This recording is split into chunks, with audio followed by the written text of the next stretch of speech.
Уважаемый Владимир Владимирович, я думаю, что это ваша инициатива. К чему? Не ради галочки вот собраться, и мы должны открыто сказать, что мы хотим. Показать всему миру, что Россия плюс Центральной Азии. Что, у нас есть проблема? А действительно, оказывается, есть. У нас эти пятерки уже одни разговоры, одни информации, получение информации, выкачивание информации, показуха, никакого эффекта.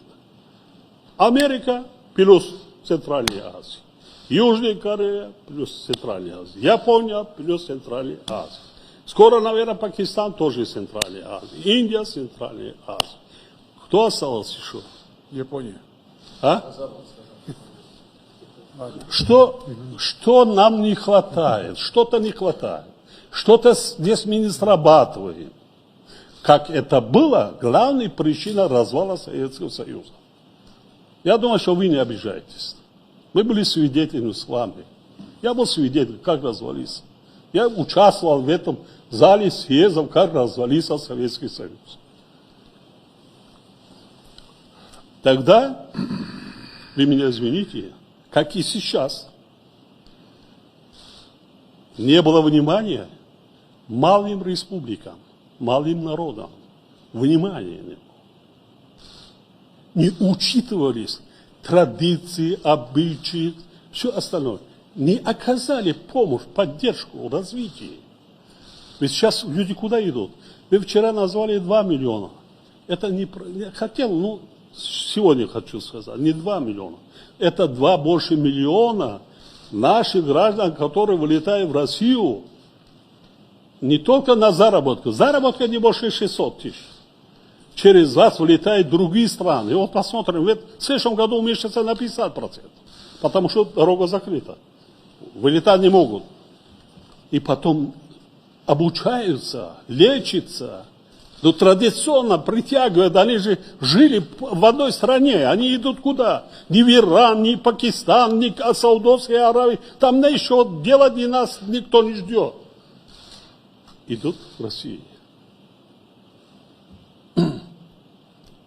30 лет я свидетель. Вот зампремьер сидит, пускай не обижается. Я же говорю, я не это самое. С неба не провалился, я свидетель. Проводим бизнес-форумы. Где? Мои коллеги не обижаются. В Астане, Ташкенте, как это было при бывшем Советском Союзе. В Киеве, Беларуси, Минск. Минск, Киев, Алмата, Ташкент. Остальные республики как были, это самое. Давай молоко, давай хлопок, давай это, давай это. Никакой инфраструктуры нет. Таджикистан был разделен на 3 части. Полгода север не мог дорогу посещать, Бадахшан полгода там закрыт. Дорогу не имел. Сейчас почему? На какой-то несчастный бизнес-форум в Таджикистане мы умоляем, я дал поручение министра иностранных дел, выходи. Но мы ждем, я с вами даже говорил. Выходи на Верещука, на другие, чтобы хотя бы на уровне министра присутствовал. Нет. На уровне замминистра. Вот Таджикистан заслужил это. Стратегический партнер. А что? Вот что мы что не так поступаем? У нас обучается 2,5 миллиона школьников русскому, и так учебники, не хватает учебников. 30 лет об этом мы говорим, не хватает до сих пор. Учебники не хватает. У нас обязательно изучение русского языка с детского сада. Так? Что там мы делаем? Военные базы есть, полигоны так как были, так и остались. Все, у нас, вот спасибо, вы меня извините, 30 тысяч, сейчас мы не будем назвать их беженцами, или перемещенные русскоязычные вернулись к нам, они передают по всему морю. Вот это это не мигранты, там и трудовые самые. Смотрите, вот мы в Таджикистане так, показываем по всему миру и передают из Таджикистана реальную информацию. Ну, из нас сделали так, что мы страны, которые, не знаю,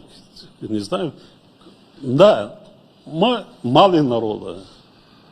Нас не 100 миллионов, не 200 миллионов, но у нас есть история, культура, мы любим. Мы хотим, чтобы нас уважали. Ничего не надо. Уважали. Мы не нищие. Мы не нищие. У нас богатая страна. Запасы минеральных ресурсов больше, чем система Менделеева.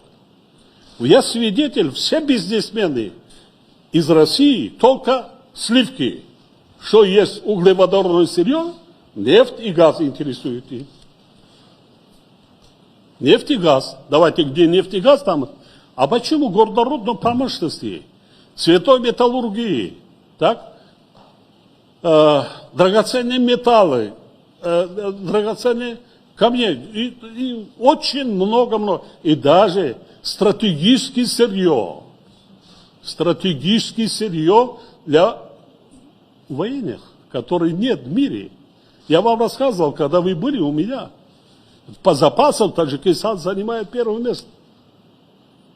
Никого не интересует. Ну давайте. Вот мы собрались, давайте создадим условия.